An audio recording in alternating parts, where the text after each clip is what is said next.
marche pas avec la chair. Le christianisme marche avec l'esprit. Celui qui est enfant de Dieu est conduit par son esprit. Même pour adorer, c'est son esprit. Pour chanter, c'est son esprit. Pour prier, c'est son esprit. Pour exhorter, c'est son esprit. Pour manifester l'amour, c'est son esprit. Pour faire toutes choses, c'est son esprit. Si c'était elle, tu avais cette capacité de détruire les autels, je te pose la question. Pourquoi Jésus-Christ est venu? Je dis que quand tu es à l'image et à la ressemblance de Dieu, quand tu as revêtu le Christ, le pouvoir du diable ne fonctionne plus sur toi.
Je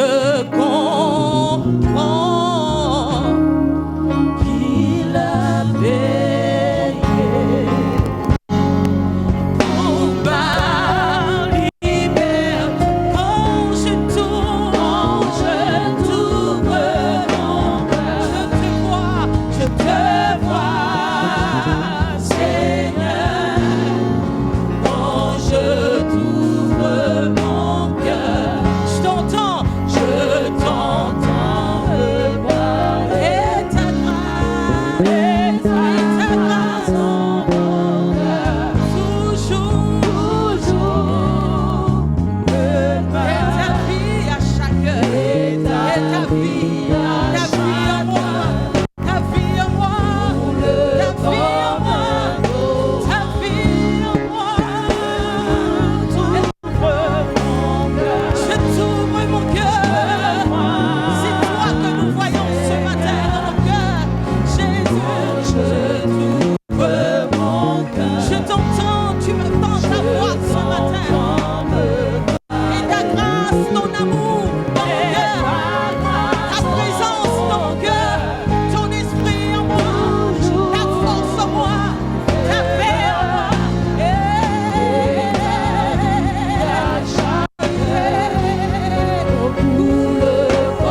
Église, chante ces paroles d'amour. Qu'est-ce que tu vois ce matin? Qu'est-ce que tu vois ce matin? Vois-tu Jésus? Vois-tu la croix? Vois-tu la paix? Qu'est-ce que tu vois ce matin? Qu'est-ce que tu regardes ce matin? Et ta vie coule comme un courant. Quand je t'ouvre mon cœur, je te vois, Seigneur. Je vois ton amour, je te vois, Seigneur. Je me vois dans tes bras ce matin. Et ta grâce dans mon cœur. Devant le trône de ta grâce, nous te rendons grâce. Oui, la grâce dans mon cœur.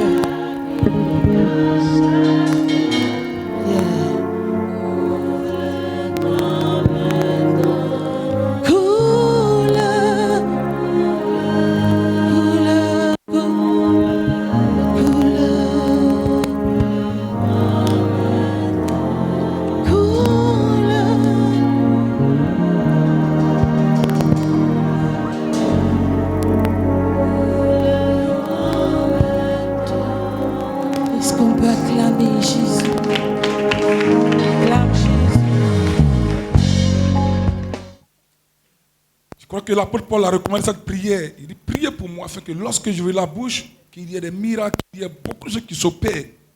Alléluia. Et nous continuons également de prier pour nos pasteurs, prier pour nos docteurs qui sont établis sur nous, afin que lorsqu'il viendra prêcher, que le cœur qui était incrédule, le cœur qui était renfermé par les problèmes, le cœur qui était rabougri par les soucis de ce monde, que ce cœur soit délié, le cœur qui était vraiment difficile à comprendre, à percevoir l'évangile, que ce cœur vraiment puisse être illuminé par la clarté de l'évangile, que le docteur ait la capacité de disséquer ce matin la parole, afin que nous puissions réellement contempler la bonté et la beauté de l'évangile de Christ. Père, merci, Papa, pour ton serviteur que tu t'es choisi au milieu de nous. Merci, Père, pour la vie du docteur Avi Patrice. Merci, Père, pour le prédicateur de ce matin. Seigneur, que ça ne soit même pas sa chair, mais par le Saint-Esprit. Quand c'est par le Saint-Esprit que nous arrivons à faire toutes choses. Seigneur, merci que tu le conduises puissamment par ton esprit. Père, afin que cette parole que tu vas prêcher puisse toucher le cœur du plus petit au plus grand de cette assemblée. De l'enfant de 0 à celui qui a 100 ans dans cette mission. À celui même qui n'arrive pas à comprendre, à percevoir l'évangile. Mais que cette parole qui est enrobée par ton esprit puisse toucher la place dans nos cœurs. Puisse transformer les vies et les cœurs au nom de Jésus-Christ. Seigneur, merci pour tout. Au nom de Jésus-Christ. Peuple de Dieu, je vous invite à vous lever et de recevoir le docteur Avi Patrice par vos ovations. Acclamons Jésus-Christ pour son serviteur. Alléluia. Acclamons Jésus pour son serviteur. Alléluia. Alléluia. Nous continuons d'acclamer Jésus-Christ. Nous continuons d'acclamer le roi des rois. Alléluia. Alléluia. Nous rentrons dans le 5e mois ou le 4e mois. Le 5e mois. Il y a un chant qui résonne dans mon esprit. J'ai l'assurance de mon salut. À haute voix. Par la présence du Seigneur Jésus. Son sang m'a lavé, m'a racheté.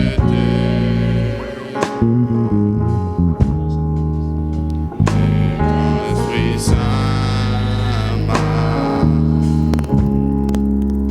régénéré.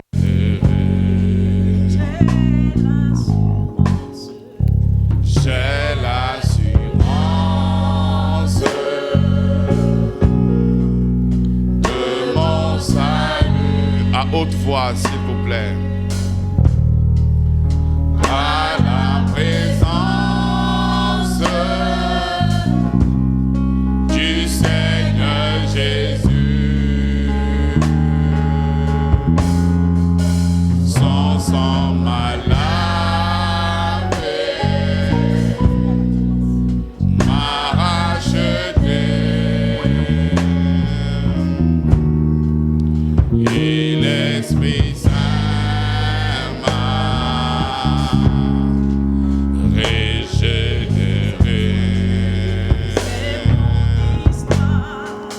C'est mon histoire, c'est là mon chant. Louez mon sauveur à chaque instant. C'est mon histoire, c'est là mon chant. Louez mon sauveur à chaque instant.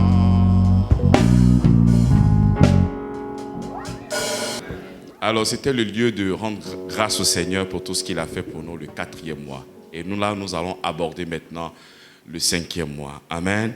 Lorsque je prends le psaume 94 à partir du verset 22, il dit là-bas, mais l'Éternel est ma retraite. Mon rocher, mon Dieu est le rocher de mon refuge. Alléluia. j'aimerais que tu puisses l'approprier. Dis avec moi, l'Éternel est ma retraite. Mon Dieu est le rocher de mon refuge. Ce verset t'accompagnera ce mois, ce 5e mois. Sera ta haute retraite. Notre Dieu qui est ton Père est le rocher au nom de Jésus-Christ. Nous allons prier pour lui dire, Seigneur, tu es tout pour nous. Tu vas lui dire, tu vas ouvrir ta bouche. Dis-lui qu'il est ta retraite. Dis-lui qu'il est ton refuge. Ouvre la bouche et commence à prier. En dehors de toi, Seigneur, nous n'avons point de refuge. Tu es notre refuge, Seigneur. À part la création, l'endroit le plus extraordinaire, l'endroit le plus fabuleux est dans ta rédemption. Seigneur, merci parce que ta rédemption est le lieu le plus parfait pour notre paix, pour notre refuge, pour notre santé. Merci, Seigneur, pour ton amour. Nous te célébrons, Seigneur. Merci pour ce 5e mois. Nous rentrons avec nos familles, nous rentrons avec nos activités, nous rentrons avec tout ce que nous avons. Et nous rentrons ayant la conscience que toi, Seigneur, tu es notre refuge. Toi, Seigneur, tu es notre haute retraite et de qui nous pourrons craindre. Nous te célébrons à jamais. Merci, Seigneur, pour ton amour. Ta présence continuelle dans notre cœur, ayant le regard fixé sur toi, nous donne la force de pouvoir continuer. Au nom de Jésus-Christ. Père, notre Dieu, notre Père céleste, nous tournons vers toi aujourd'hui, reconnaissant que tu es bien plus qu'un simple protecteur. Tu es notre forteresse, le lieu sûr où notre cœur trouve un abri véritable. Dans ce monde rempli de tumultude, dans ce monde tumultueux, rempli de défis et parfois d'injustices, nous proclamons avec foi que tu es notre rempart, notre défense contre toute adversité. Tu es le rocher solide sur lequel nous nous tenons, inébranlable face aux tempêtes de la vie. Lorsque les vents contraires soufflent et que les difficultés s'annoncent, nous nous réfugions en toi, sachant que ta stabilité est notre sécurité. Tu es notre refuge constant, le lieu où nous trouvons la paix et la force nécessaires pour affronter chaque jour. Merci, Seigneur, d'être cette forteresse inébranlable, le rocher de notre salut. Je place ma confiance en toi, sachant que tu veilles sur nous et que je suis en sécurité sous ton aile protectrice. Que cette vérité soit notre force, notre assurance aujourd'hui et tout ce mois. Au nom de Jésus-Christ, nous acclamons le Seigneur. Nous acclamons le Roi des rois, le Seigneur des seigneurs. Merci, Seigneur, pour ton amour, ta bonté, ta fidélité. Alléluia. Nous allons maintenant chanter pour notre Père.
chacun de nous dispose.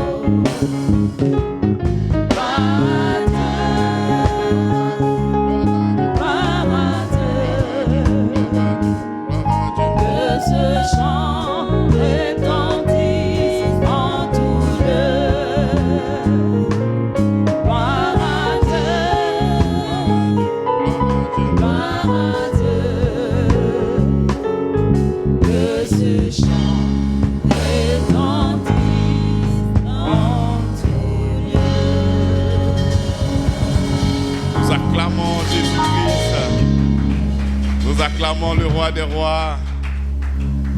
Alléluia. Regarde ton voisin et dis-lui, tu ne retourneras pas malade. Alléluia. Dis, tu ne retourneras pas malade. Dis, tu ne retourneras pas malade. Alléluia. Nous rendons gloire au Seigneur Jésus-Christ. Amen. Bonjour, chers tous. Bonjour, peuple élu, peuple saint, sacerdoce royal, les enfants chéris de Dieu, les meilleurs qui viennent en retard. Ah. On dit ce que vous faites maintenant, vous ne dites pas amen.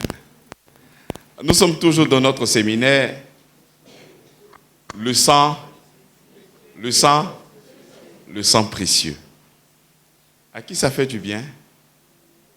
Est-ce que ça te fait vraiment du bien? Hein? Le dimanche passé, nous avons vu que le sang a fait quoi? C'est l'ancien seul qui a parlé. C'est ça. Il a racheté la volonté de Dieu en nous. Amen. Est-ce que vous avez compris? Alors, aujourd'hui, nous allons encore voir là où le sang de Jésus-Christ a coulé. J'imagine que vous avez déjà votre petite idée. Amen. Alors, je dis toujours que ce n'est pas anodin. Tout ce que le Seigneur... C'est un architecte de notre salut. C'est l'architecte de notre salut. Il a fait des choses bien et tout est à leur place. Il n'a rien fait comme ça d'une manière hasardeuse. Tout ce qu'il a fait et tout ce qu'il a posé comme acte, comme action, ont une valeur spirituelle.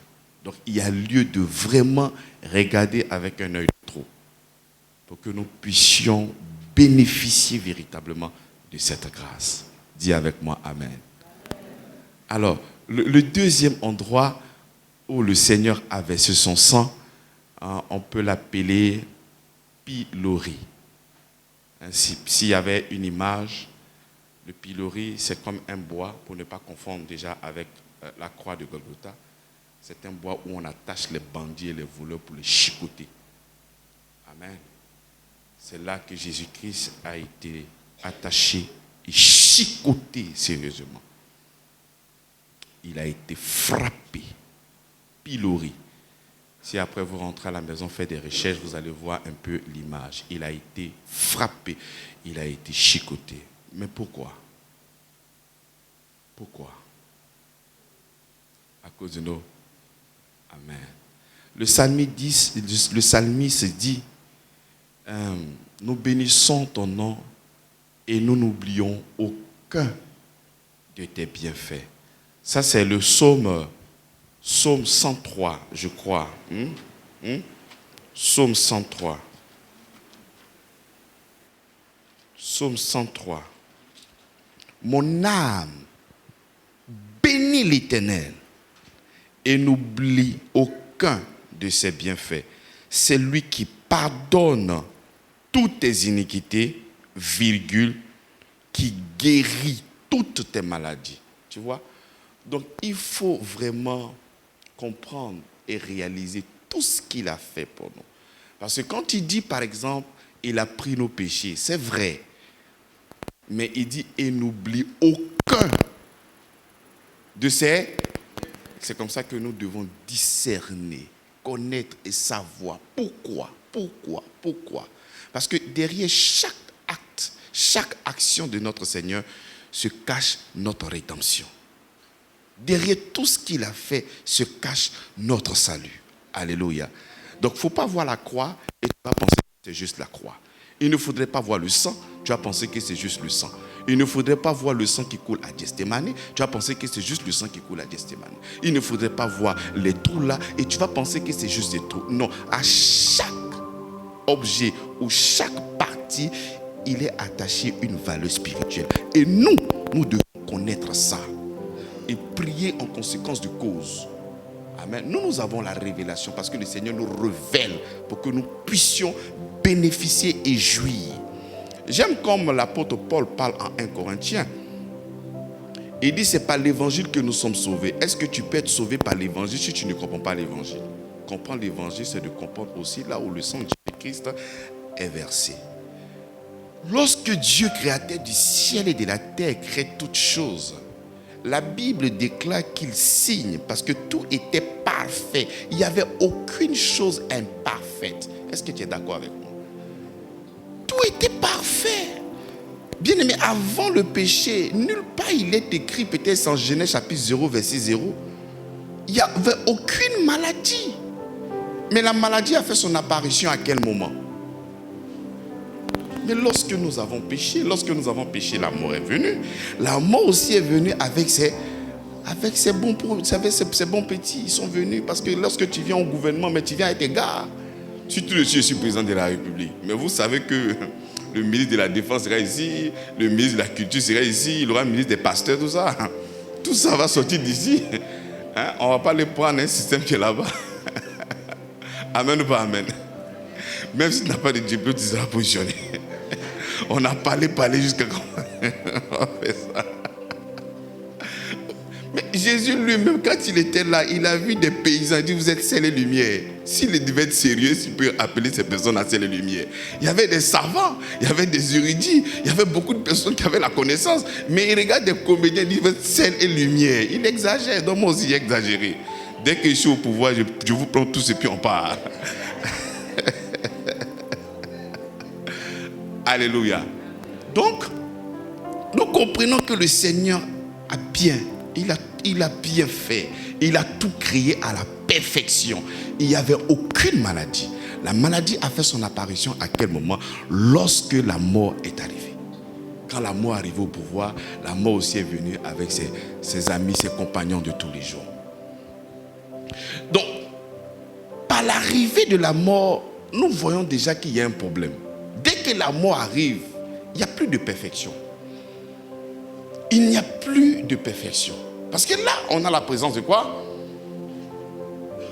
Mais de la mort. Donc quand le Seigneur, dans son plan de rédemption, quand il vient mourir pour nos péchés, c'est vrai qu'il vient régler le problème de l'humanité en ce qui concerne le péché. Sans effusion de sang, il n'y a point de pardon pour le péché. Mais le Seigneur ne vient pas que régler le problème du péché. Il va aller aussi au-delà. De la même manière, quand la mort, il y a eu le péché, la mort est venue et les sous-produits. Donc quand le Seigneur aussi règle le problème du péché, la vie vient et les sous-produits aussi de la vie aussi vont se manifester dans notre vie. Amen ou pas amen? Mais aussi dans l'œuvre de la rédemption, lorsque nous regardons tout ce qu'il a fait et les actes qu'il a posés, vous allez comprendre que tout ce qu'il a fait était aussi pour notre salut. Amen ou pas amen? Donc lorsque nous voyons maintenant, prenons Ésaïe 54, le verset 4 à 5. Ésaïe 53. Il dit cependant, ce sont nos souffrances qu'il a portées. C'est de nos douleurs qu'il s'est chargé. Et nous l'avons considéré comme puni, frappé de Dieu et humilié. Mais il est blessé pour nos péchés, brisé pour nos iniquités, et le châtiment qui nous donne la paix est tombé sur lui. Et c'est par ses maîtrissures que nous sommes, guéris. Donc, lorsque nous voyons le plan de notre Seigneur, le salut que lui-même il a commencé a produit pour nous-mêmes, la rédemption qu'il a commencé à faire pour toi et pour moi, dans cette rédemption-là, nous avons quoi? Nous avons la guérison. Suivez-moi très bien. Il dit, et par ces maîtresses, nous sommes guéris. Amen. Dans la rédemption, nous avons la guérison. Donc, quand le Seigneur regarde que la création est polluée, quand le Seigneur regarde que tout ce qu'il a créé est déjà impacté et infecté par quoi? Par le péché, la mort et la maladie, le Seigneur aussi, dans sa rédemption pour toi, doit aussi chercher quoi? La guérison pour toi. Amen. Donc, cette fois-ci, le Seigneur ne va pas compter sur la guérison, il ne va pas compter sur la création pour ta guérison. Je ne sais pas si je me fais comprendre. Dieu, créateur du ciel et de la terre, crée tout. Il crée les cieux, il crée la terre, il crée les arbres, tout ce que nous mangeons, nous font du bien. Il a tout fait et tout était parfait. Mais ça change lorsque le péché entre. Quand le péché entre, la mort entre et la mort vient avec ses sous-produits. Et lorsque la mort entre, lorsque le péché, comme lorsque la maladie commence à se manifester dans notre vie, quelle est donc la solution de Dieu pour nous, pour ses enfants? Parce que là, la maladie vient d'entrer. Quand la maladie vient d'entrer, quelle est donc la solution de Dieu pour son peuple? Est-ce qu'il va compter sur sa création? Est-ce qu'il va compter sur tout ce que la nature nous donne? Est-ce qu'il va compter sur les richesses de la terre? Ou le Seigneur va aussi créer notre rédemption en ce qui concerne notre guérison? Est-ce que nous allons dépendre de la création ou nous allons dépendre de sa rédemption? Parce que si nous sommes touchés par la maladie, comment est-ce que nous allons guérir? Parce que nous savons que lorsque nous acceptons le Seigneur Jésus-Christ, il vient se poser au niveau de notre esprit. Notre esprit et son esprit forment un seul et même esprit. Le corps, il est encore mortel. C'est lorsqu'il viendra nous chercher que nous aurons un corps glorieux. Amen. Mais pendant que nous sommes sur cette terre, ayant le corps mortel, mais quelle est la solution de notre Père pour pallier à cette difficulté? Le Seigneur va compter sur la création ou il va compter sur la rédemption? Parce qu'il sait que la création déjà souffre. Là-bas, nous sommes là-bas à partir de Romains chapitre 8. Il sait que la création est en train de souffrir. Et la création attend la révélation des fils. Donc le Seigneur ne peut pas compter sur la création pour ta guérison. Amen ou pas amen? Déjà que la maladie n'est pas venue d'une manière naturelle, mais elle est venue d'une manière... Mais est-ce que vous êtes là? Elle est venue de quelle manière?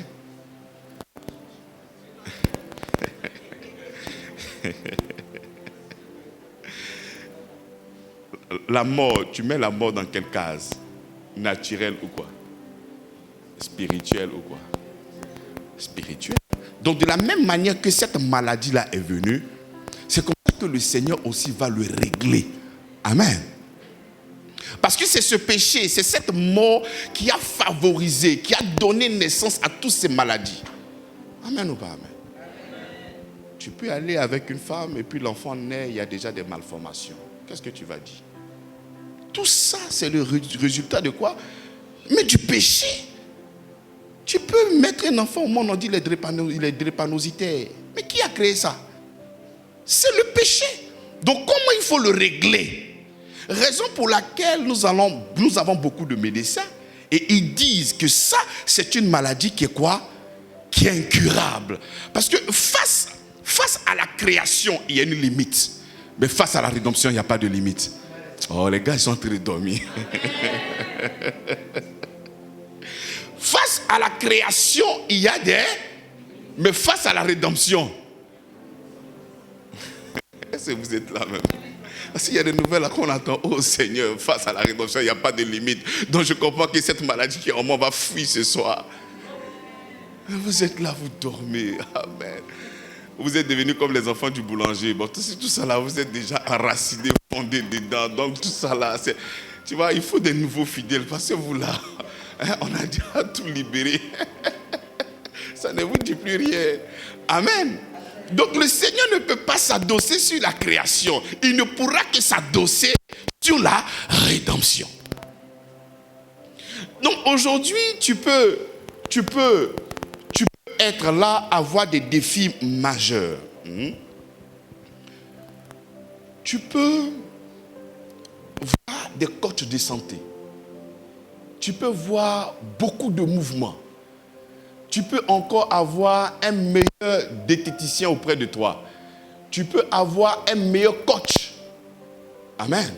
Tu peux avoir toutes ces personnes autour de toi afin de pouvoir te piloter. C'est une très bonne chose.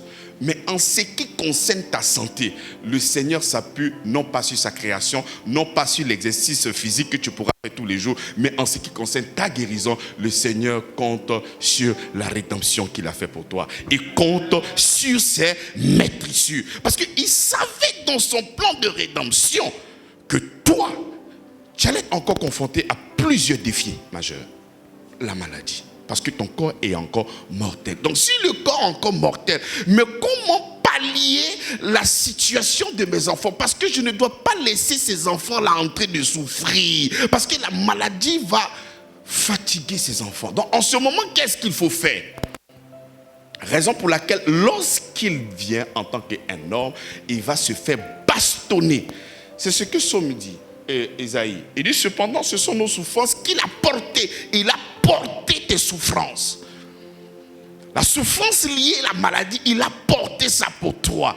Donc lorsqu'il était en train de porter, c'est parce qu'il a vu que dans le futur, cette maladie-là allait fatiguer ceux qui croient en moi. Mais en ce moment, comment est-ce que j'allais répondre aux défis de mon peuple, aux défis de mes enfants? Raison pour laquelle il se fait chicoter. Lorsqu'il est attaché au pilot et qu'ils sont en train de le flageller, il a dans sa conscience que chaque coup répond au cancer, chaque coup répond aux tumeurs, chaque coup répond au diabète, chaque coup répond à l'hypertension, chaque coup répond beaucoup à l'hernie discale, à toutes les maladies dont nous ne connaissons pas le nom. Donc lorsqu'il est là et il se fait frapper, il se fait frapper avec amour. Parce qu'il sait que dans sa rédemption, il va produire la guérison en toi.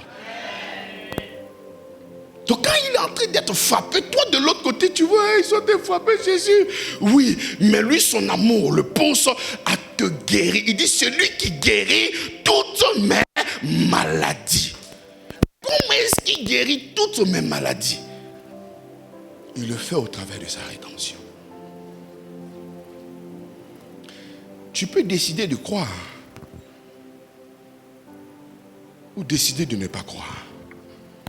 Mais si tu crois en sa parole, la grâce va se manifester dans ta vie. La grâce se manifestera forcément dans ta vie. Donc il est attaché. Il est flagellé. Il est chicoté. Cependant, c'est nos souffrances qu'il a portées. Et c'est de nos douleurs qu'il s'est chargé. Même une douleur émotionnelle est considérée comme une maladie. Ils t'ont fait très mal. Le Seigneur a porté ces douleurs atroces. Il a tout porté. Tu vois, quand le Seigneur te dit par exemple, soyez toujours joyeux, c'est parce que tout défi qui doit créer en toi la souffrance, la douleur, il a porté ça. Donc tu ne peux pas encore, toi, son fils, porter les souffrances que lui, il a déjà portées. Toi, pour que tu puisses jouir du travail qu'il a fait, par la foi, tu dois manifester cette joie-là. Et lorsque tu seras en train de manifester cette joie-là, tu verras la manifestation de cette guérison où ce défi a commencé à s'envoler. Que ce soit des douleurs à l'intérieur de toi, des blessures, des trahisons, tu dois uniquement avoir que ton regard sur lui. Il dit que c'est de nos douleurs qu'il s'est chargé. Et nous l'avons considéré comme puni, frappé de Dieu et humilié. Mais il a été blessé pour nos péchés. Bien-aimé, tu vois, les lianes là, c'est comme s'il y avait comme des hameçons dessus. Et lorsqu'on te lance et qu'on ne t'en dit, c'est ta chair qui sort. il a été frappé. Et tout ce qu'il était en train de subir, bien aimé dans la foi, il le faisait à cause de ta guérison. À cause de ta guérison. Tu sais, lorsque je fais des recherches, je découvre quelque chose, un documentaire, mais ce que je viens d'apprendre même, ça me choque. Je dis, mais si cela est vrai, mais c'est dangereux. On m'explique, on me parle de l'effet placebo. Mais c'est quoi l'effet placebo? On me fait comprendre que la majorité des médicaments que vous prenez, en réalité, la guérison ne vient pas de ces médicaments, mais de la conscience de savoir que le médicament là va me guérir. Le fait de prendre ce médicament et de savoir que, enfin, le médicament va me guérir, la guérison commence à se manifester en toi. Donc si la conscience et la force d'un médicament arrivent à créer en toi la guérison par l'effet placebo, bon, vous imaginez ce qui vient. Et le fait de compter sur les maîtrissures, de compter sur les blessures, de compter sur ces blessures, mais combien de fois nous serons guéris des maladies dites incurables? Combien de fois? Donc si la médecine normale arrive effectivement à voir ce genre de choses-là, et ils vont pousser encore, parce que lorsqu'on parle de placebo, il y a aussi le nocebo. Ça, c'est le négatif. À force de penser à quelque chose, ces choses-là se manifestent. La preuve. Tu peux être là, on te dit que tu te portes bien. En fait, ce n'est pas qu'on te dit que tu te portes bien. Tu vis tranquillement. Le jour où tu vas, on te dit que tu as le sida. Tu commences à manifester la maladie. Pourquoi? Parce que, ayant la conscience de cette maladie en toi, ça commence à se développer correctement. L'effet nocebo. Parce que, ayant la conscience et le défi majeur de ce défi-là, de cette maladie, la mort commence même à prendre son pouvoir et à s'installer. Tu vois? Donc, à chaque fois que les gens poussent les recherches, ils convergent toujours vers la parole du Seigneur. La vie et la mort sont au pouvoir. Ce que tu dis, c'est ce qui arrive. Donc vous voyez, même leurs recherches commencent à s'incliner vers la Bible, à s'incliner vers la parole du Seigneur. Donc lorsque nous qui sommes des enfants de Dieu, nous avons la conscience que Jésus-Christ est parti à la croix. Il a été chicoté, il a été flagellé, il a été insulté. Mais ici nous croyons que sans effusion de sang, il n'y a point de pardon pour le péché. Mais est-ce qu'il était obligé de passer par tout ce cheminement-là? Mais non. Il pouvait rapidement venir, déjà là de 1 an, 2 ans, il versait son sang et puis on passait à autre chose. Mais ici, il a tenu à passer sur ce cheminement-là. C'est parce que chaque endroit où il est passé, il est venu racheter une bénédiction pour toi. Il est venu racheter ta guérison. Il est venu racheter ta volonté. Il est venu racheter beaucoup de choses. Donc nous devions véritablement nous asseoir et réaliser tout ce qu'il a fait pour nous à la croix du Golgotha. Donc aujourd'hui, en tant qu'un enfant de Dieu, je ne peux pas uniquement me reposer sur la médecine conventionnelle. Je ne peux pas me reposer sur toutes ces choses que la terre m'offre. Je ne peux pas avoir ma foi dedans. Prenons Romains chapitre 8 pour que nous puissions voir quelque chose. Romains chapitre 8, le verset 20 à 23. Il dit, car la création a été soumise à la vanité, non de son propre gré, mais à cause de celui qui l'y a soumise, avec l'espérance qu'elle aussi sera affranchie de la servitude de la corruption, pour avoir part à la liberté de la gloire des enfants de Dieu. Or, nous savons que jusqu'à ce jour, la création tout entière soupire et souffre des douleurs de l'enfantement. Et ce n'est pas elle seulement, mais nous aussi, qui avons les prémices de l'esprit. Nous aussi, nous soupirons en nous-mêmes en entendant l'adoption, la rédemption de notre corps. Donc la Bible ici nous fait comprendre que la création est en train de faire quoi? En train de quoi?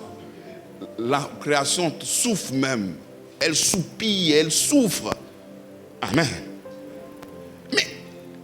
les médicaments, nous les prenons à partir de quoi? Mais à partir de la création. Soit ce sont les arbres, on extrait, on essaie de mettre des produits chimiques et tout. Donc toute cette création-là, mais elle souffre. Amen. C'est vrai que la médecine peut trouver des grâces pour toi en ce qui concerne certains défis, c'est bien. Mais en ce qui concerne, bien-aimé dans la foi, en ce qui concerne ta guérison, toi qui es enfant de Dieu, je suis en train de te parler. Parce que lorsque nous sommes malmenés par des défis, par des difficultés, nous arrivons à un niveau où nous enlevons notre esprit sur les maîtrises de notre Seigneur Jésus-Christ et nous avons recours à beaucoup d'autres choses. Amen. Je ne te demande pas de ne pas prendre des médicaments, mais il faudrait que tu aies la conscience que pour ta rédemption, pour ta guérison, et puis les médicaments, ça soigne. Celui qui guérit, c'est notre Seigneur Jésus-Christ. Les médicaments, là, ça peut soigner, ça peut t'entretenir, ça peut te guérir. Mais c'est lui qui va te guérir. C'est le Seigneur Jésus-Christ. Et comment et à partir de quoi il te guérit? Comment il le fait? Il te guérit à partir de quoi? De ses maîtrisures. À partir de quoi? De ses blessures. Donc aujourd'hui, dans notre vie de tous les jours, lorsque nous avons des défis, tout de suite, c'est une boîte à pharmacie. Tout de suite, voici des choses que nous avons disposées. Même quand tu es en train de faire tes économies, ça c'est pour la maladie, c'est très bien. Mais il faudrait que tu puisses avoir la conscience que les maîtrisures et les blessures de notre Seigneur Jésus-Christ sont pour notre guérison. Et ça, tu n'as pas besoin de mettre l'argent à côté pour cela. À chaque fois que tu as un défi, il faudrait que tu aies les regards fixés sur l'œuvre de la croix. À chaque fois que tu as un défi, il faudrait que tu aies la conscience des maîtrisures de notre Seigneur Jésus. Même quand tu es en train de prier, que tu fermes les yeux, que tu lèves les yeux, il faudrait imaginer Jésus-Christ au pilori, en train d'être chicoté, en train d'être flagellé, en train d'être blessé. Et la profondeur, l'enseignement qui est caché dans ses coups, dans sa flagellation, dans ses maîtrissures et dans ses blessures, c'est pour que moi je sois guéri. Et c'est comme ça que lorsque tu as la conscience et que tu pries, tu ne vas pas chercher à demander pardon au Seigneur. Tu vas dire: Seigneur, à cause de tes maîtrissures, à cause de tes blessures, à cause de ta flagellation, tu m'as rédempté. J'ai la rédemption. J'ai la guérison au nom de Jésus-Christ. Donc nous n'allons pas cette fois-ci nous appuyer sur quoi? Mais tu vas trouver, il y a des meilleurs chercheurs, ils ont de meilleurs médicaments, mais ils meurent vite. J'explique ça comment. On dit que c'est le meilleur docteur de sa génération. Il a tous les dangereux produits. Mais c'est marqué qu'il a encore des défis. Amen. Donc nous qui avons le Seigneur, nous qui avons cru au Seigneur, nous avons une grâce. Le jeudi, je disais ici que pour la création, ça a été facile pour Dieu. Comment est-ce que Dieu a créé? Il a dit que seulement que par la parole. Il a seulement ouvert la bouche et il a créé. Les cieux, ça apparaît. La terre, ça apparaît. C'est-à-dire, c'était avec une facilité. Mais en ce qui concerne ta rédemption, ça n'a pas été facile. En ce qui concerne ta rédemption, il est devenu un homme. Il était obligé de verser son sang. Et verser le sang et parler entre les deux, qu'est-ce qui est compliqué? Donc ta rédemption, ça a coûté cher au Seigneur. Donc de par cette position, nous devons comprendre que la rédemption contient plus de pouvoir que la création. Donc lorsque nous nous adossons sur la rédemption, nous savons que dans cette rédemption, ça règle tous les défis qui sont liés au péché, à la mort et à la maladie. Dans la création, il n'y avait pas de plan de rédemption. Le plan de rédemption se trouve en Jésus-Christ. Donc tout défi que tu as, la solution n'est pas dans la création. Tout défi que tu as, la solution se trouve dans la rédemption. Donc à chaque fois que nous sommes en train de régler nos problèmes, on peut effectivement faire recours à la création. Mais dans ton arrière-plan, ton cœur doit être attaché uniquement à la rédemption. Il dit: ne vous attachez pas aux aliments qui ne vous ont rien donné. Mais nous devons toujours, le cœur doit être toujours attaché à quoi? Mais à la grâce. Ton cœur est attaché à quoi? Aux médicaments, ou ton cœur est attaché à la grâce? En tant qu'enfant de Dieu, nous sommes des enfants de Dieu. Nous sommes des chrétiens. Nous sommes même des croyants. Le mot, l'expression juste, nous sommes des croyants. Donc en tant que croyant, quel est le contenu de ta croyance? Quand tu proclames que tu es croyant, tu dis moi je suis croyant. Abraham le croyant. C'est comme ça que nous on nous appelle. Nous sommes des croyants. Mais quel est donc le contenu de ta croyance? Lorsque tu as un défi de santé majeur, est-ce que tu sais, est-ce que tu as la conscience que c'est pas se mettre sur nous sommes guéris? Pasteur, tout ce que tu es en train de dire là, mais on sait. Pas se mettre dessus là. Mais on est guéri, pasteur. Tout le monde sait, mais il souffre. Quand tu as fini de transpirer, pasteur, moi je suis en train de souffrir. Sinon, pas se mettre dessus là, nous tous on est informés. Mais moi je suis en train de souffrir. C'est que tu ne peux pas dire là, je suis en train de dire ça pour toi. C'est pas ça. Hein?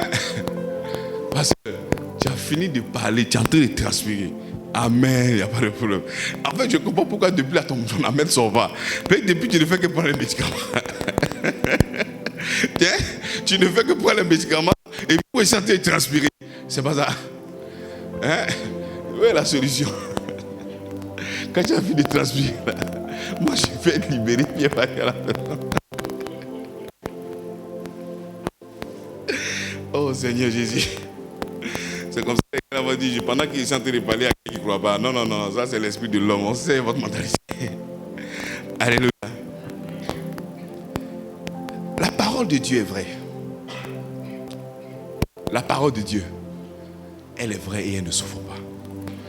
Est-ce que nous accordons du crédit? Je peux entendre parler, mais est-ce que je dépose cette parole-là dans mon cœur? N'oublions pas la parabole du semeur.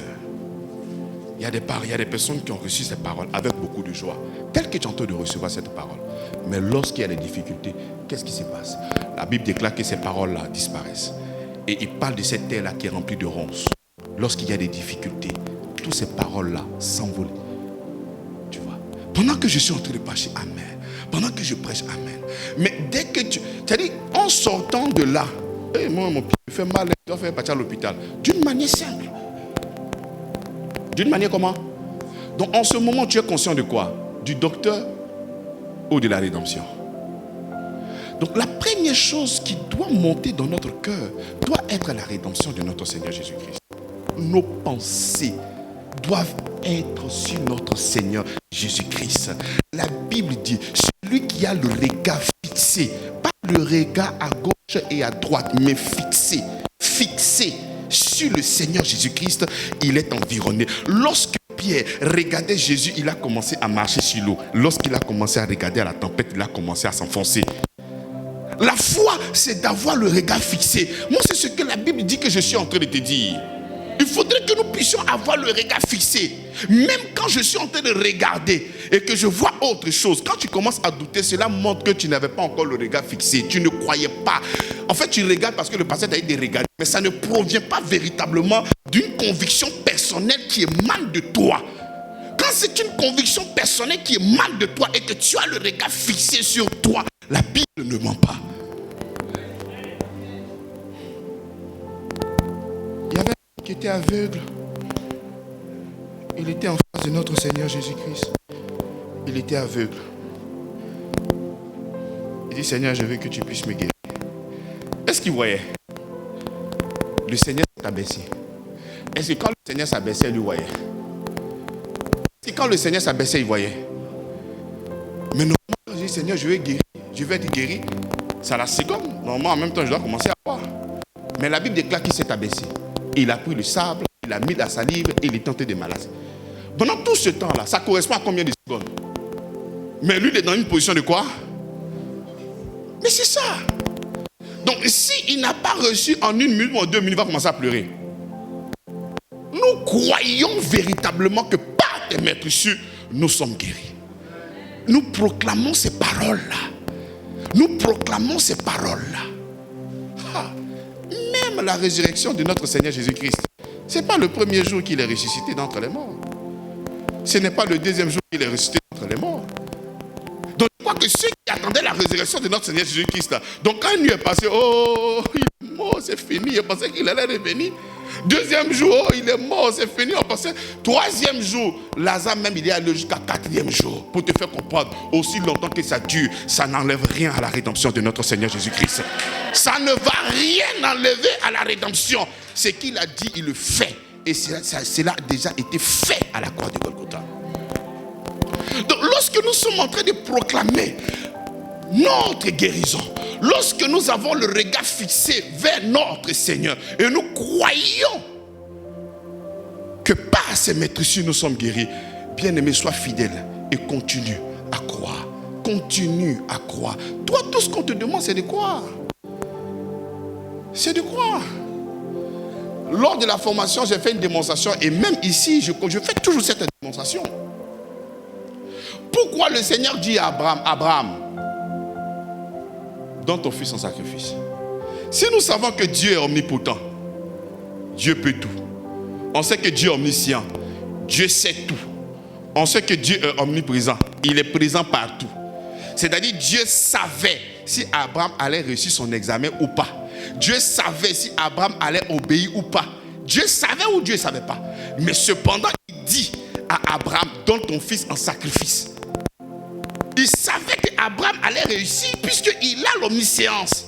Donc je comprends après que tout ce qui s'est passé dans l'Ancien Testament était pour notre maturité.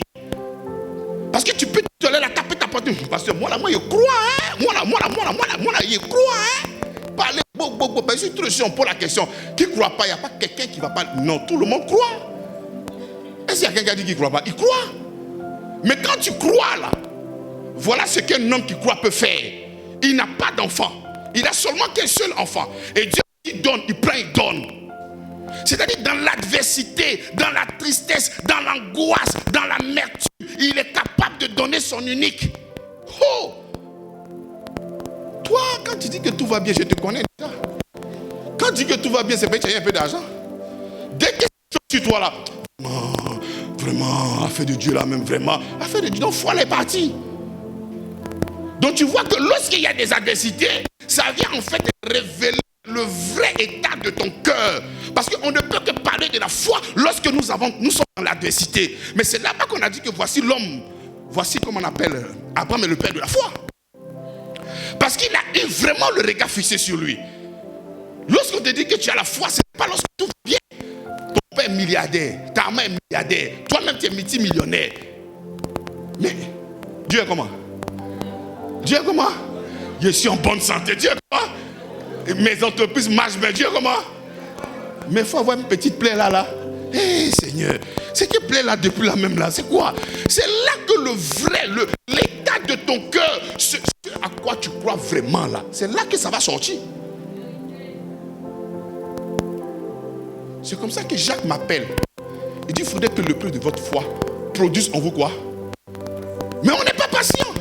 C'est tu es mal là-dedans. Hé Seigneur, madame, à 11h, à 11h10, pas de maîtrise, mais depuis là, mon cher, laisse ça faire de maîtrise. Et puis on va chercher maintenant autre chose. On ne croit pas. Et quand je suis en train de dire ça, je ne suis pas contre la médecine conventionnelle. Je ne suis pas en train de dire qu'il ne faut pas prendre les médicaments. Je suis en train de dire que pour ta guérison, le Seigneur ne va pas s'adosser sur la création. Pour ta guérison, le Seigneur va s'adosser sur la rédemption pour toi. Par ses maîtres sur toi, tu seras guéri. Même quand tu seras en train d'acclamer les produits que tu es en train de prendre, non, le produit est puissant. Le Seigneur est là-bas, puis il se moque. Il dit, mon enfant, c'est moi qui t'ai guéri.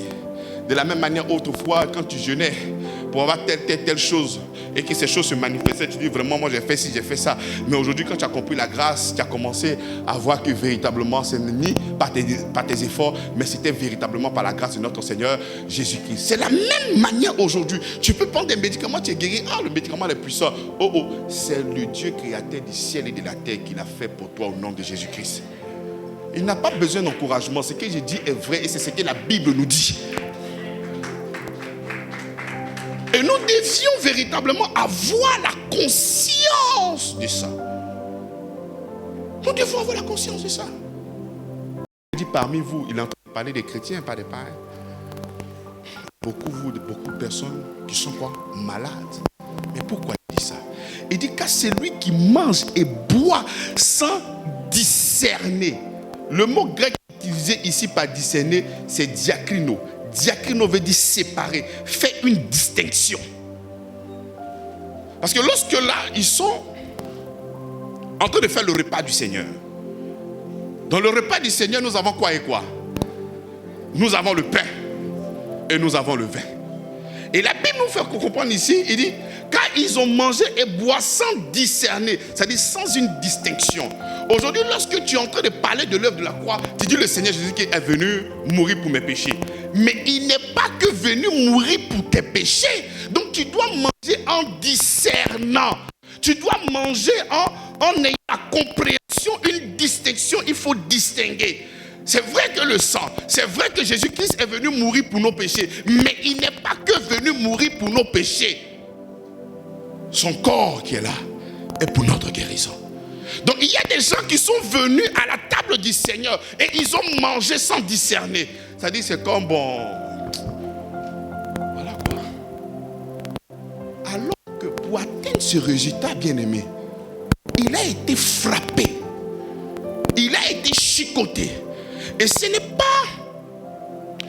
un hasard s'il a pris le pain et s'il a pris les raisins.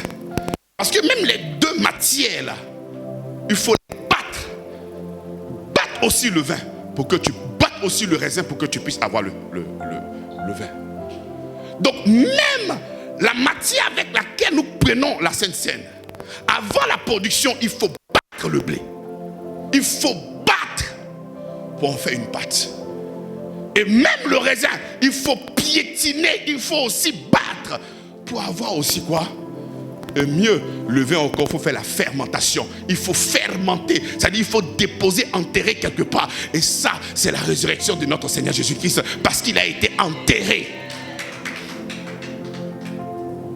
Donc lorsque nous sommes en train de faire le repas du Seigneur et que on ne discerne pas, tu peux être enfant de Dieu et lui dire comme ça d'une manière intellectuelle, ah parce que maintenant si nous sommes guéris, mais est-ce que tu accordes du crédit? Est-ce que tu déposes ton énergie? Est-ce que tu déposes ta foi? Est-ce que tu déposes ta confiance? Est-ce que cette parole-là est véritablement vraie dans ton cœur? Est-ce que c'est vrai?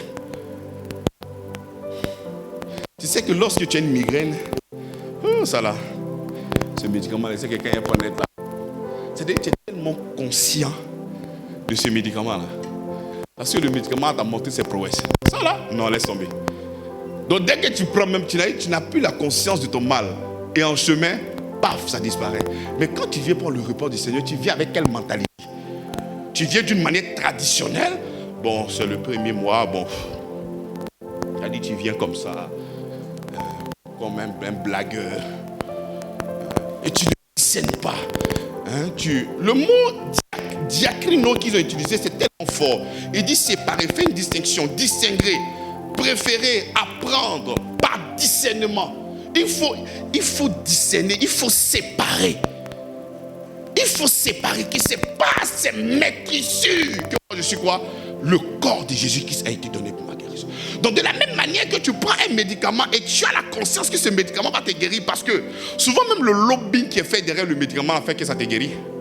Mon frère, tu as essayé tous les médicaments, non? Mais ça là, c'est la fin.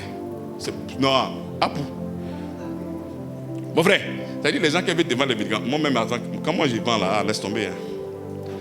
Tu as tout essayé ça là? Non. C'est le Vata Mobasa. Dès que tu prends, tu es guéri en même temps. C'est-à-dire, de la manière dont tu présentes le gars même là. C'est-à-dire, quand le gars boit là, il boit la guérison. C'est-à-dire, quand il boit, c'est-à-dire, même quand rien ne se passe dans son corps, c'est vrai, hein? Tu vois? Tu vois? Ton médicament là est vrai, hein? Mais pourquoi, quand tu finis de discerner le corps et que tu ne commences pas à mûrir ton esprit, que tu es déjà guéri et commencer à tirer tes membres en disant effectivement, Seigneur, par tes maîtrisures, je suis guéri. Tu finis de manger et puis tu dis, bon, on va attendre, peut-être jusqu'au soir j'ai guéri. Il n'y a pas à attendre. C'est pour ça que la Bible dit, ces personnes-là sont retournées, ils sont revenus, ils sont venus là et ils sont retournés comment? Pourquoi? Parce qu'ils n'ont pas discerné. Ils n'ont pas séparé. Il y a le pain, il y a le vin. Tout ça, c'est par nos dents. Le corps de Jésus-Christ, là, c'est pour ta guérison. Si tu veux, il ne faut pas croire et croire en ça. Ça dépend de toi. Tu iras faire selon ta foi. Regarde, prends le livre. Prenons Matthieu chapitre 8. Matthieu chapitre 8, le verset 2 à 3. Et voici un lépreux, s'étant approché, se prosterna devant lui et dit, Seigneur, si tu le veux, tu peux me rendre pur. Le lépreux a dit quoi? Seigneur, si tu le veux, tu peux me rendre pur. Là, n'oublions pas que nous sommes dans les évangiles synoptiques. Et le lépreux vient devant Jésus-Christ. Le lépreux a la conscience, le lépreux a la connaissance qu'en Jésus, il y a quoi? Il y a la guérison. Cependant, il dit si tu le veux. Pourquoi il dit si tu le veux? Parce qu'il ne connaît pas l'intention de Jésus. Donc, bien vrai que nous sommes dans les évangiles synoptiques, ça ne me gêne pas. Parce que lui, le lépreux, il n'a pas la connaissance du programme de notre Seigneur Jésus-Christ. Raison pour laquelle il dit si tu veux, tu le peux. Donc, il sait qu'en Jésus, il a le pouvoir. Parce que la Bible déclare que sa renommée a commencé à s'accroître. Donc, il sait très bien que Jésus a le pouvoir. Mais dans ce verset, il dit si tu veux, tu le peux. Et la réponse de Jésus, c'est quoi? Il dit, et le Seigneur, puis Jésus étend la main, le toucha et dit, je le veux, sois pur. Donc le Seigneur donne la réponse. Il dit, je le veux. Parce que là, dans les évangiles, ces personnes-là n'ont pas la révélation du plan de Jésus-Christ. Donc avant la croix, nous ne connaissons pas le programme de Jésus. Mais après la croix, nous savons qu'il est venu mourir pour notre guérison. Nous savons qu'il est venu mourir pour notre rédemption. Nous savons qu'effectivement, oui, je le veux. Je veux que tu sois guéri de ce cancer. Je veux que tu sois guéri de ce diabète. Je veux que tu sois guéri de cette maladie incurable. Donc tu ne peux pas encore poser la question, est-ce que tu veux? Cette question-là, elle est condamnée dans la nouvelle alliance. Parce que si tu dis Seigneur, si tu veux, c'est une prière révélatrice de ton incrédulité exacerbée. Tu ne crois pas. Parce qu'il t'a fait comprendre. Et il ne t'a pas fait seulement que comprendre. Il a signé avec son sang pour ta guérison. Et toi tu poses la question en ce moment, à cette heure. Seigneur, si tu le veux, je le... Quoi? Donc tu ne sais pas si le Seigneur veut. Donc là, à cette heure, toi, tu ne sais pas que le Seigneur veut ta guérison. Mais s'il ne veut pas ta guérison, tu fais quoi la croix de Golgotha? S'il ne veut pas ta guérison, pourquoi il a signé par son sang? S'il ne veut pas ta guérison, pourquoi il a fait l'œuvre de la rédemption? Pourquoi il a fait? Et nous voyons maintenant des frères qui se disent chrétiens, qui se disent croyants. Et ce genre de questions viennent à quel moment de la vie? Ce genre de questions arrivent à un moment clé. Lorsque tu estimes que tu as trop attendu. Tu as attendu 1 jour, 2 jours, 1 semaine, 1 mois. Et tu reviens parce que tu estimes que tu as fait toutes sortes de prières. Et tu penses que ce n'est pas ta prière que Dieu t'exauce. Alors que ce n'est pas la foi. Raison pour laquelle nous disons, la prière a besoin de la foi. Mais la foi n'a pas besoin de la prière. Lorsque tu as la foi, tu reçois ton miracle au nom de Jésus-Christ. Donc parce que tu estimes que tu as trop parlé, tu as trop prié, tu t'es trop agenouillé, tu as tellement fait toutes choses, tu es fatigué. Et quand toi ta fatigue là, c'est venir te jeter en bas du pied du Seigneur. Mais toi ta fatigue, c'est de poser la question, Seigneur, est-ce que toi-même tu veux me guérir même? Seigneur, est-ce que tu veux me guérir? Et tu attends que le Seigneur dise oui, je vais te guérir. Non, cette réponse là, elle a été donnée. Il dit en Christ nous avons le oui et le amen. Nous avons le oui. Donc quand tu poses la question, Seigneur, est-ce que tu veux? C'est parce que tu ne comprends pas qu'en lui, c'est le oui et le... Maintenant, quand il finit de dire ça, Jacques entre. Jacques dit, pasteur Avi, attends, je vais t'aider. Parce que si tu as loupé les gars aujourd'hui là, ils vont t'attaquer encore. Non, tu dis, mais ici. Pourquoi ils ne sont pas encore guéris? Jacques entre. Jacques 1,6, il entre. Mais si quelqu'un demande avec foi sans douter, car celui qui doute ressemble au flot de la mer, agité par le vent et poussé de côté et d'autre. Quel tel homme ne s'imagine pas qu'il recevra quelque chose du Seigneur? C'est pas moi qui ai dit. Le jour que vous voyez Paul et Jacques au ciel là, frappez-le. C'est pas ce que moi j'ai dit.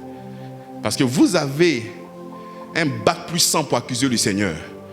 Et là, il est venu sur son fils qui a bac plus 101 pour le défendre. Pour dire, hey, il ne faudrait pas penser que tu puisses recevoir quelque chose de la part de Dieu. Parce que tu es un homme comment? Qui est irrésolu. Pourquoi? Ah Seigneur, et c'est toi mais tu fais pas, et c'est Seigneur que tu fais, et c'est ça que tu fais, et c'est... Non, ce n'est pas ça. Ce n'est pas ça. Non. Tu es un homme qui est quoi? Mais toi-même, il faut commencer à regarder maintenant tes réflexions dans ton cœur. Est-ce que tu es une personne révolue ou bien irrévolue? Est-ce que tu as vraiment ton regard fixé sur le Seigneur Jésus-Christ? Dis-moi. Je dis la source de notre guérison, c'est l'œuvre de la croix.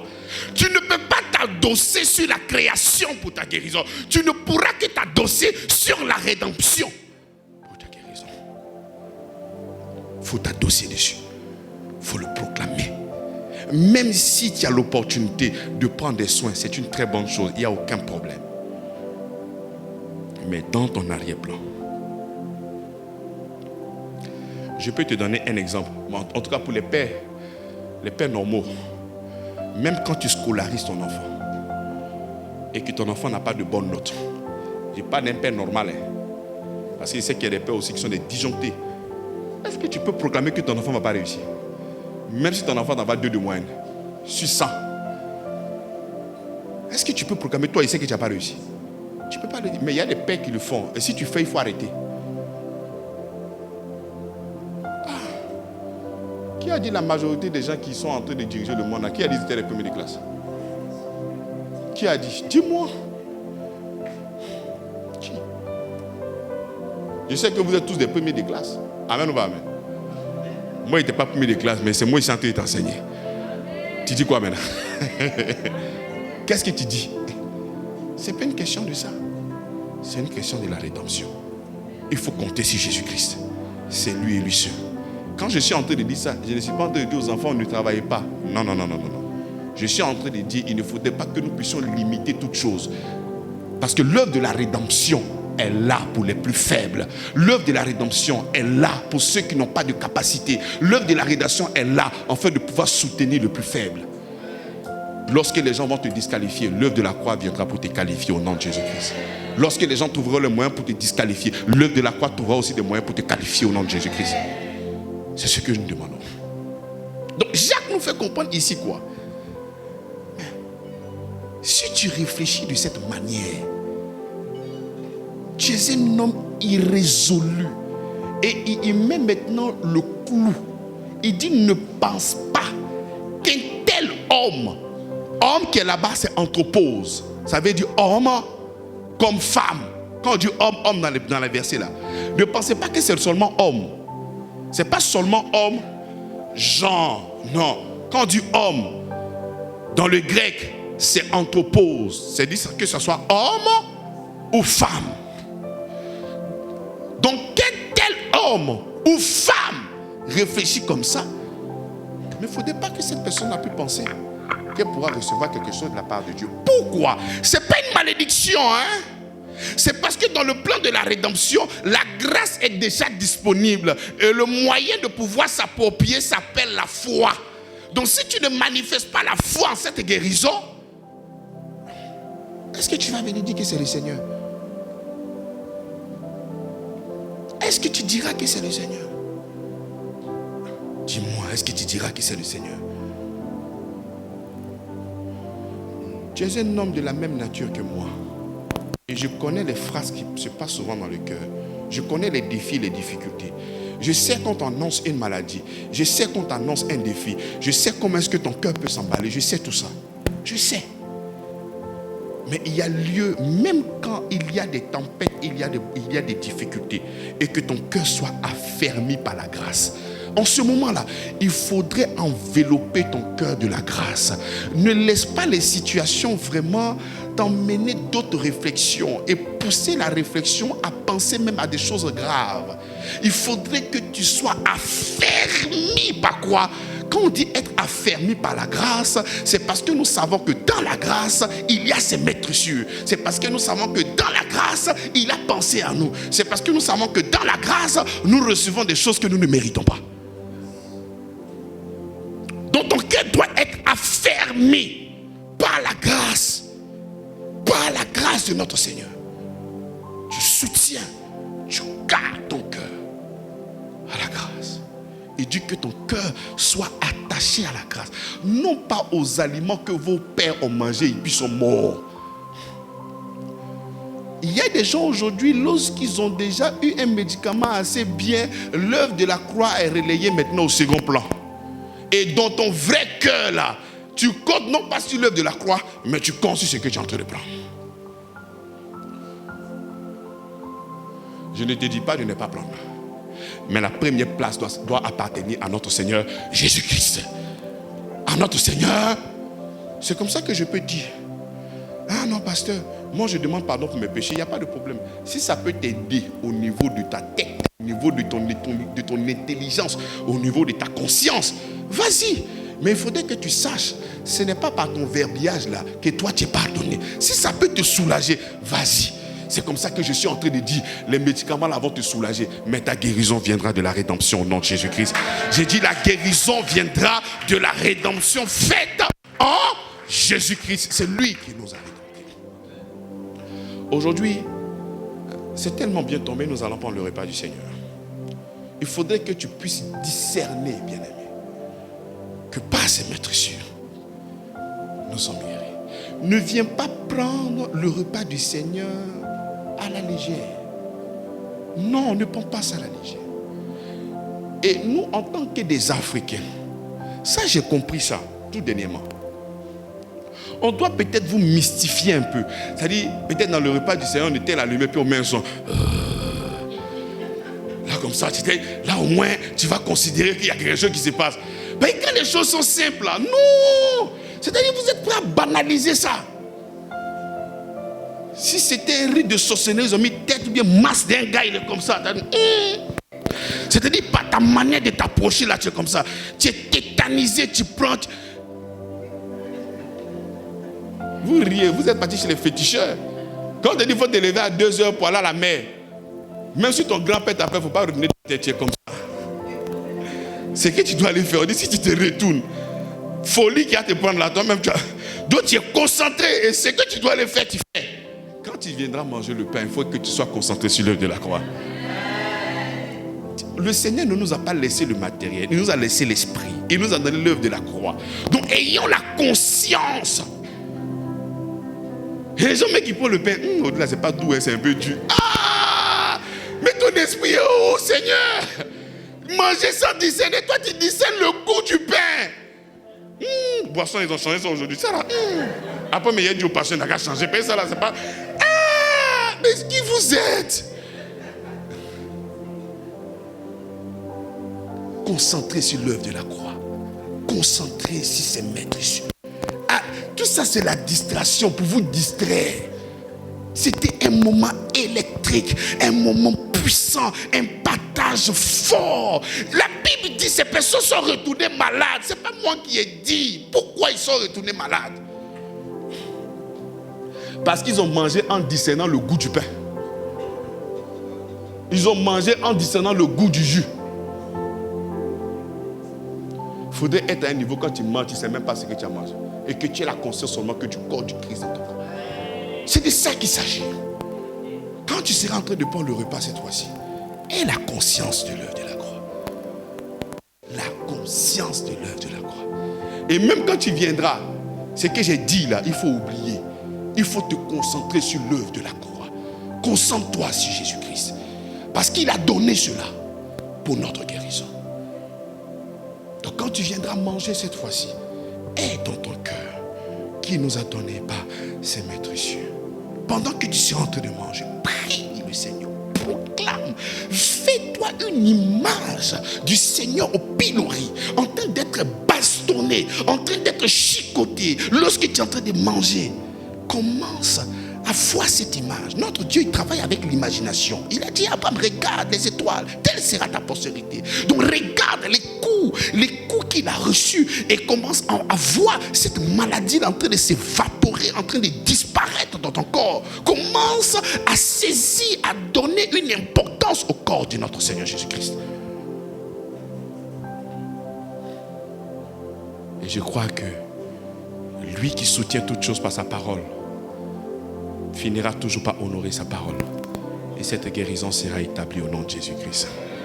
Ne mange pas comme un enfant, mange comme un fils. Les enfants peuvent manger, c'est doux, hein? Mais toi, ne mange pas comme ça. Est-ce que je peux compter sur toi? On va s'élever, on va prier.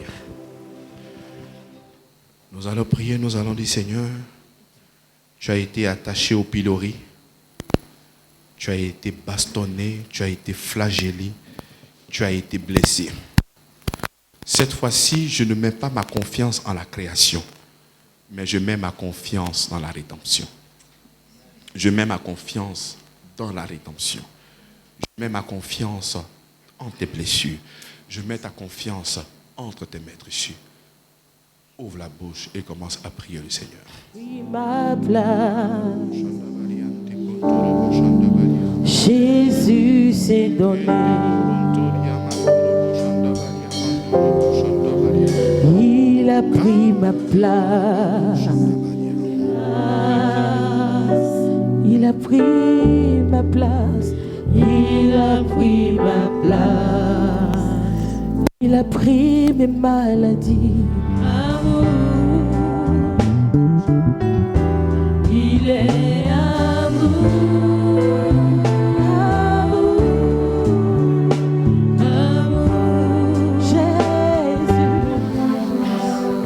Nous avons le regard fixé sur Jésus-Christ, au pilori, en train d'être fragilé. Et il faut savoir que chaque coup qui tombait sur lui enlève toute maladie en toi. Si le docteur, le médecin vient de t'informer que tu as une maladie, commence à l'enlever sur l'œuvre de la croix. Pendant que Jésus-Christ est en train de recevoir des coups, ses souffrances en train d'être punies, c'est une réponse à cette maladie qui se trouve présentement dans ton corps. Et la Bible dit ceux qui ont mangé sont discernés. Nous nous discernons parce que nous mettons à part le corps et le sang. Le corps est vraiment donné pour notre guérison. Parce que sur ce corps a été fragile. Le sang a coulé. Il y avait des maîtressures. Il y avait des bleus. Et tout cela pour ma guérison. Je ne retournerai point malade. Parce que le médicament dans la rédemption est le corps de notre Seigneur. Je mange son corps pour la guérison. Après avoir rendu grâce, il dit, voici la coupe de la nouvelle alliance. Nous ne sommes plus dans la création, mais nous sommes maintenant dans la rédemption. Et dans cette rédemption, nous avons la vie et l'immortalité. La vie de nos cellules, la vie de nos organes, la vie de notre santé.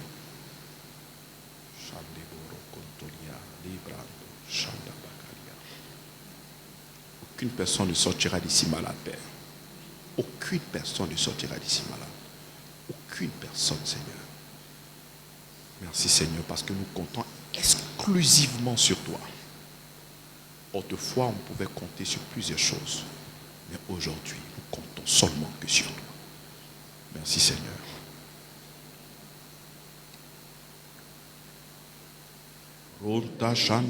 Pendant que tu pries, imagine-toi l'œuvre du Seigneur à pilori. Rande kontabaria shandaba kontoro dendiande rebo shandabaria. Lero kontabaria lenta kabaro shandabari. Lianta lon santa kabaro shandabaliante kabaro toriande rebo shandarabande. Béni sois-tu, Père. Merci pour ta grâce. Moi qui vis, Seigneur, pour des siècles et des siècles. Nous allons faire une minute de silence en mémoire de ce qu'il a fait. Toujours Nous avons le regard fixé sur Jésus-Christ au pilori. Une minute de silence. Je ne considère pas ma propre vie comme précieuse, mais plutôt comme un moyen de compléter ma course avec allégresse et d'accomplir le ministère qui m'a été confié par le Seigneur Jésus. C'est lui d'annoncer la merveilleuse nouvelle de la grâce divine. Je m'agenouille devant mon Père, de qui dérive tout nom de famille, au ciel et sur la terre, afin qu'il me fortifie puissamment par son esprit dans mon être intérieur, pour que Christ puisse résider dans mon cœur par la foi, enraciné et fondé dans l'amour. Je cherche à comprendre avec tous les saints la largeur, la longueur, la profondeur, la hauteur, et connaître l'amour de Christ qui surpasse toute connaissance, pour être comblé de toute la plénitude de Dieu.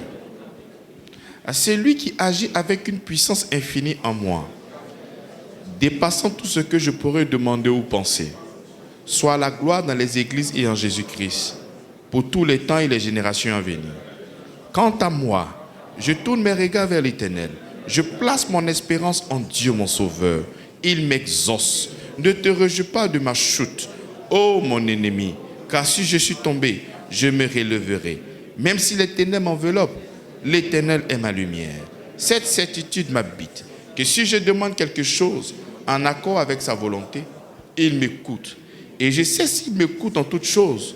Je sais aussi que j'ai reçu ce que je lui ai demandé. Je n'attriste pas le Saint-Esprit de Dieu, par qui j'ai été scellé pour le jour de la rédemption. Que toute amertume, animosité, colère, clameur, calomnie et méchanceté disparaissent de ma conduite quotidienne. Je suis bienveillant envers les autres, compatissant, pardonnant, comme Dieu m'a pardonné en Christ.